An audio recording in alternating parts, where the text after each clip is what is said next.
Investigative reporting done right. That's what the 7 investigators pride themselves on. They uncover and expose secrets, lies, and scandals. It's hard to describe the feelings of going into prison an innocent man. They get to the bottom of every story so that you stay informed. What's your plan now? Why can't you tell us where you're at? They look into issues affecting your life, and they hold individuals accountable. Your 2 guys are the first 2 charged. I don't want to discuss the facts of the case, Jim. I wish I could. Their award-winning investigations have prompted laws to change. Actually, your reporting helped make this happen. Criminals to be imprisoned. And local and state officials to be held responsible. How is the outpatient system going to help when my bipolar son is trying to kill me? That's why today we're highlighting their best work in 2015. This holiday special focuses on the best of the 7 investigators. Hello, and thank you so much for being with us. I'm Stephen Clark. And I'm Carolyn Clifford. We begin this special with one of the most talked about stories of 2015, Detroit's bankruptcy. Yeah, the city is more than a year out of bankruptcy now and is still recovering from the largest municipal bankruptcy in U.S. history. The 7 investigators found the lawyers and consultants, many from out of town, cleaned up at our expense.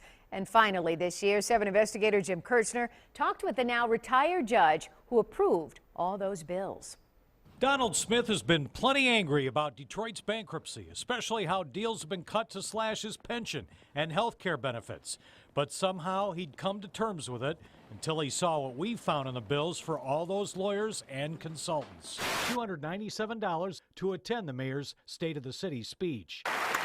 His bill for walking and waiting, $450. The final tab, $228,000. When I show you these, what runs through your mind? If you can give a guy $1,000 an hour, but you can't pay me $1,900 a month, and I worked 29 years. David Hyman, a partner of Jones Day, the lead bankruptcy law firm, lives in Cleveland. Had to go back and forth a lot. More than a few times he made the trip in a chauffeured car. The rides ranged from $300 to $375 to $450. And yes, taxpayers were also billed $5 for tolls. Another New York firm, the banking giant Lazard, also billed the city for reviewing recent press. Bill shows they spent 30 minutes nearly every day on the job. But good luck figuring out the bill for that one. Lazard was paid a flat fee by the city. This year, it was $175,000 a month. It's very concerning. And of course, the city of Detroit has had no ability to influence these fees or approve them. It would turn out Detroit's bankruptcy would cost taxpayers a whopping $183 million. The pressure was on the judge. You can always find 1 or 2, but I found that overall the fees were entirely reasonable, and I stand by that decision. The bills have been paid, part of Detroit's plan of adjustment, and the firms who did the work, advertising. They were part of the largest bankruptcy in U.S. history. Jim Kirchner, 7 Action News. Well, still to come in this special, an AWOL Marine reaches out to the 7 investigators to share his side of the story. Our Jonathan Carlson got the exclusive bombshell interview seen only on 7 Action News. Don't go away. We'll be right back. This bombshell interview made national headlines, seen only on 7 Action News. An AWOL U.S. Marine wanted on fears he was headed to Michigan to kill his wife, calls the 7 investigators while on the run to tell his side of the story. 7 investigator Jonathan Carlson broke and followed until the Marine's eventual capture. Now we're live in Oakland County. During my original report on the nationwide manhunt for AWOL Marine Clenard Alex G. Simmons, the man at the center of it all emailed me. He claimed everyone had it wrong, and he wanted to talk before turning himself in. We immediately went back inside the sheriff's office and alerted authorities. We waited for the sheriff to arrive and took a number of steps to verify it was in fact the man law enforcement was looking for. We then got G. Simmons on the phone. I'm not going to tell you where I'm at right now. But yes, I'm contacting you because you actually just made like a post saying that I was AWOL and trying to kill my ex-wife.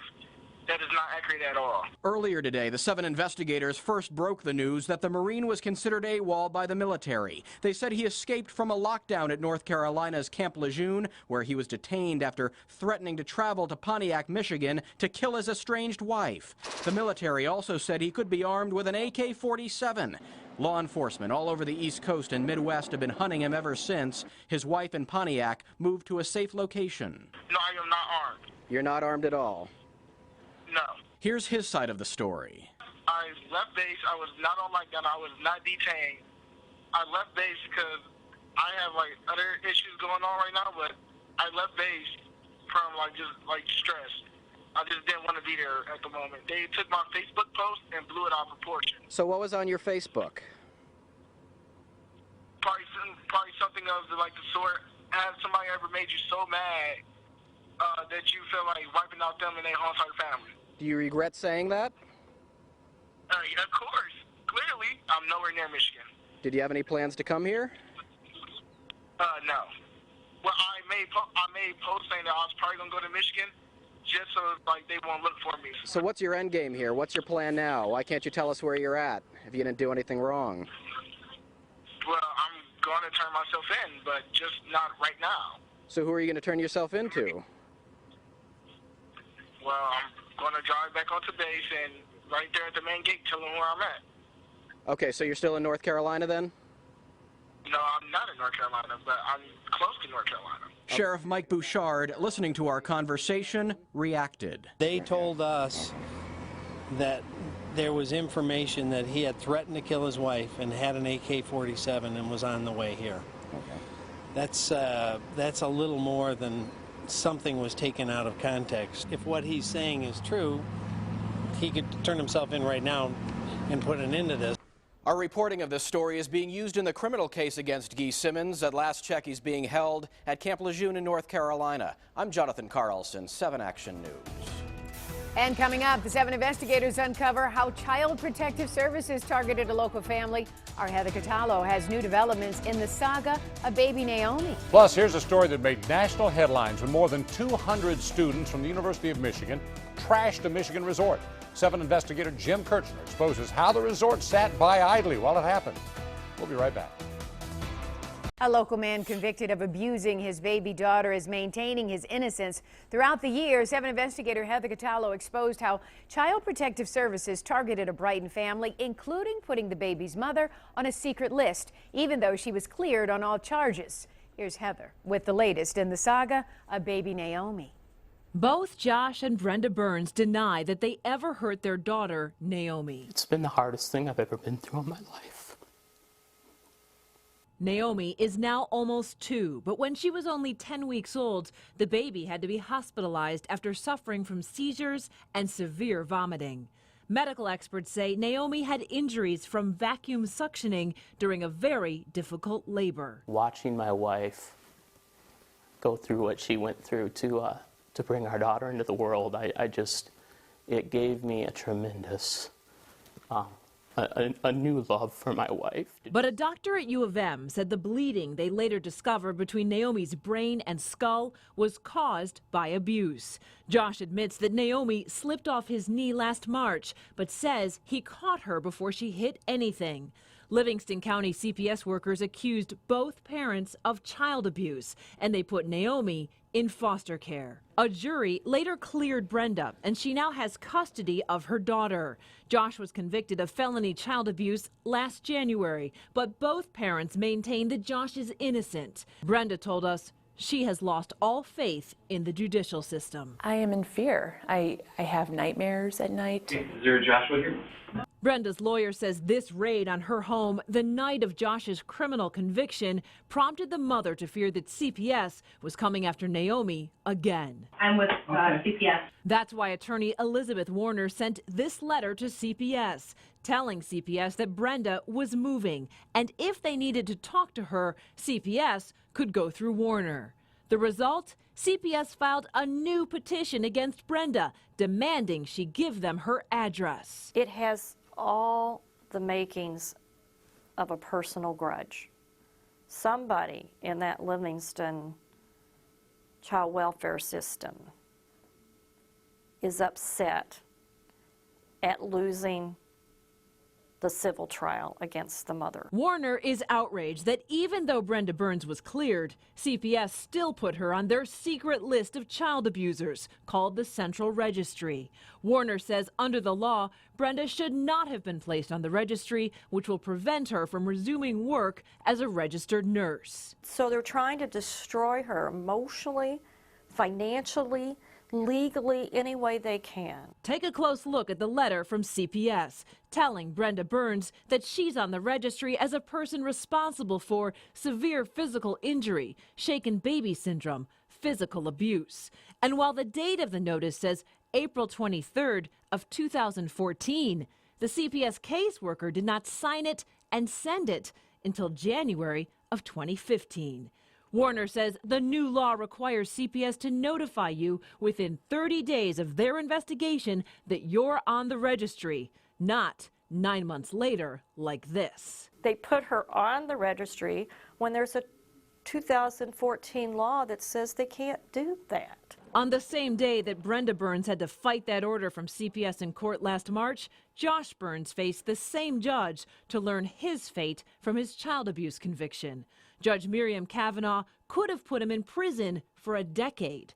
Instead, she only gave the commercial airline pilot a year in the county jail, a sign that the community support and protests about his innocence were working. But I do find that he has the potential for rehabilitation. It's hard to describe the feelings of going into prison an innocent man, but the blood of my innocence is on their hands, and I will walk in holding my head high. Josh Burns has now been released from jail, and in another move that shows that his pleas of innocence are not falling on deaf ears, the judge did not terminate Josh Burns' parental rights. He is now getting to see Naomi during supervised visits, and the Burns hope full reunification will happen soon. I'm Heather Catallo, 7 Action News. Thanks a lot, Heather. And this case is not over yet. The University of Michigan Innocence Clinic is now handling Josh Burns' appeal. We'll see what happens. Stephen? When more than 200 University of Michigan students trashed a resort up north, it made national news and had everybody shaking their heads. 7 investigator Jim Kirchner led the coverage, exposing how Treetops Resort, in bankruptcy at the time, let it all happen with rich kids and parents with deep pockets. On Friday, January 16th, 5 buses roll out of Ann Arbor, headed up north.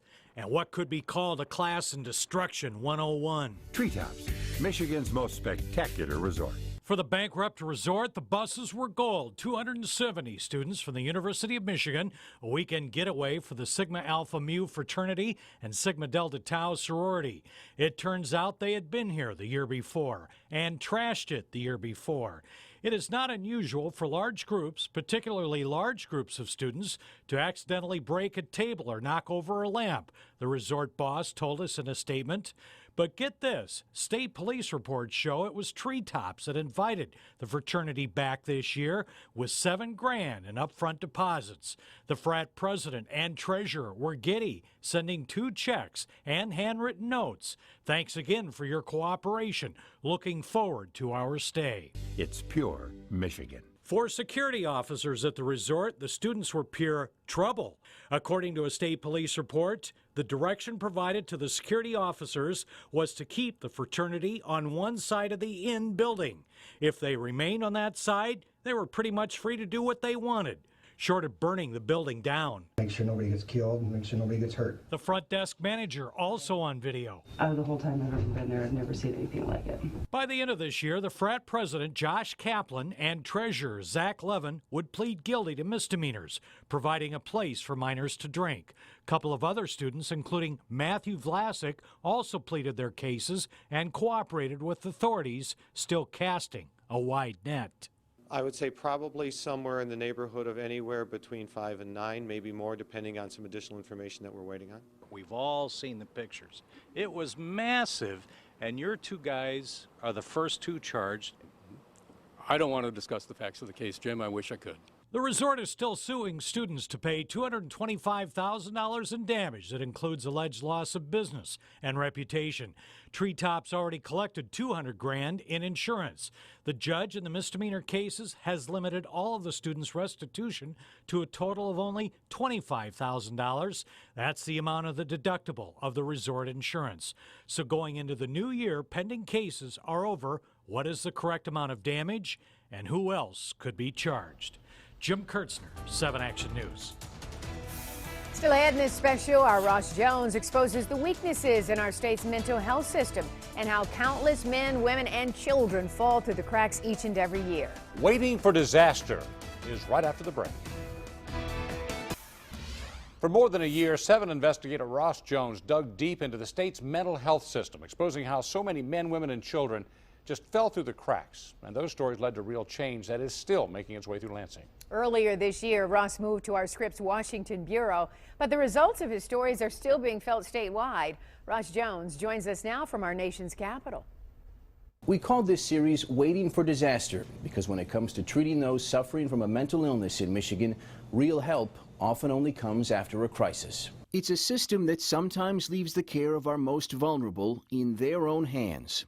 That was what happened to Casey Foley, who struggled with paranoid schizophrenia and bipolar disorder, led him to court-ordered, round-the-clock care in a state hospital.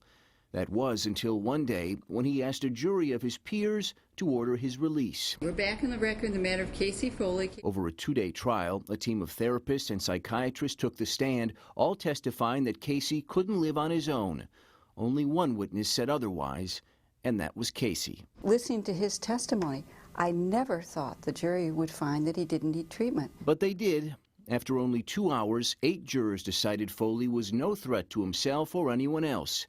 After more than a decade in the state's care, he was released that day. So he got out on a Friday, and he was dead on Saturday. Yes. Saturday night, early Sunday morning. After being released, Foley refused to stay with his mom and dad. Instead, he ran off into the woods behind his home as a massive snowstorm hit Flint. His family and police searched for Casey for 2 weeks. They finally found him, frozen to death. You don't take somebody that's been incarcerated for that long and just put them out on the street. You just don't do that to people. You don't just throw them out on the street. We are a nation of rights and we respect other people's rights. But you know, the mentally ill are dying, are literally dying because of the rights that they have. And while most of those struggling for care in the state's mental health system are adults, many are children. As we first reported this summer, when boys and girls in crisis seek help from area emergency rooms, they're often turned away. That's what happened when Kelly Miltimore's 8-year-old son Liam was in crisis. He suffers from both autism and bipolar, and on a day over the summer, he told his mom he didn't want to live anymore. He's talking about wanting to die every single day. Mama, I can't take it anymore. I can't do it anymore. He begs me to kill him because he can't take the pain anymore. But when Kelly and Liam showed up at the University of Michigan Hospital, they were told all their adolescent psychiatric beds were full, and so was every other bed in the state. It took 5 weeks before a bed finally opened up. It makes you feel like you can't breathe. There's nowhere to take your child to get the medical care that they need. For its part, the state acknowledges the problem is dire and says it's working on long-term and short-term solutions. We need both short-term and long-term solutions to this problem. Yeah.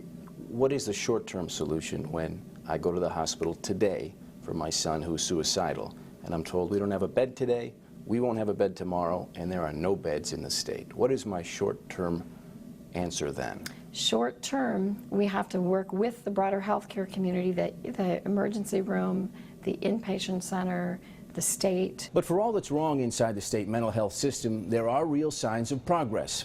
Our reports got the attention of Lansing lawmakers who took action to fix a mental health tool that had been failing miserably. Why is it that we have to wait for somebody to commit a violent offense before we get them the help they need? In Lansing this fall, Representative Tom Leonard joined the lieutenant governor and newly appointed state court administrator, testifying in support of legislation to strengthen the state's mental health code. The truth is that families can see the crisis coming weeks before the crisis arrives. We do not wait to act for any other illness. Why do we wait when it's mental illness? They were here pushing for changes to Kevin's Law. On the books now for 11 years in Michigan, it's supposed to make it easier for men and women to receive outpatient mental health treatment. Yet today, it's barely used in any courtroom. One reason, say experts, is because the law requires a serious incident like an arrest to occur before treatment can be ordered.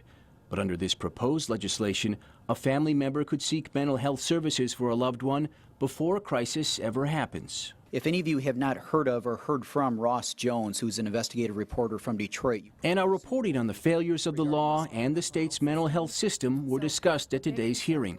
Stories about people like Ron Rudy. His family says the mental health system ignored his cries for help to treat his schizophrenia until the day he stabbed his best friend 14 times. And the story of Bill Becker, the first person to seek help under Kevin's Law in St. Clair County. After a months-long spiral where he failed to attend court-ordered treatment, he was found dead. Something comes out of the blue. It's really hard to have a system to take care of that. But what if it was obvious? And that's what we're talking about here, are the cases when everybody knows. Callie, Mack, and Leonard testified for nearly 90 minutes today and faced little opposition from House members on the Committee for Health Policy. Afterwards, Callie seemed optimistic that the legislature would take action and finally deliver on the promise of Kevin's Law. It would be a waste of everybody's time, but more important than that, a travesty to families in crisis if it's another 10 years before we determine whether or not the law is working. When we started down this journey about a year ago, I was not optimistic, but I am now.